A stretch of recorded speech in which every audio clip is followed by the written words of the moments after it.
model, 2009 Volkswagen Crafter Sprinter 2.5 TDI twin-wheeler camper motorhome minibus conversion. Very nice project. OK, hand medium light skin tone. Body, silver, panel van. Mileage, 114,000. Engine, 2461 cc. Transmission, 6-speed manual. Mechanical summary, starts perfect. Runs perfect. Gearbox, drivetrain, transmission perfect. Pulls in every gear. ABS light is on the dash, rear left ABS sensor faulty, will need replacing. Quick easy job. These don't stay with us long, will be gone quick.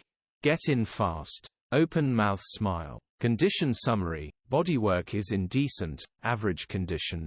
Interior is in decent, average condition. Rear load area is in decent, average condition.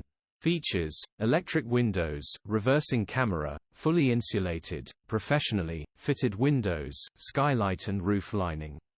Just add your furniture and off you go. Starstruck. HPI, clear. Click the link in the description for pictures and more info. Alternatively, call or WhatsApp us on 074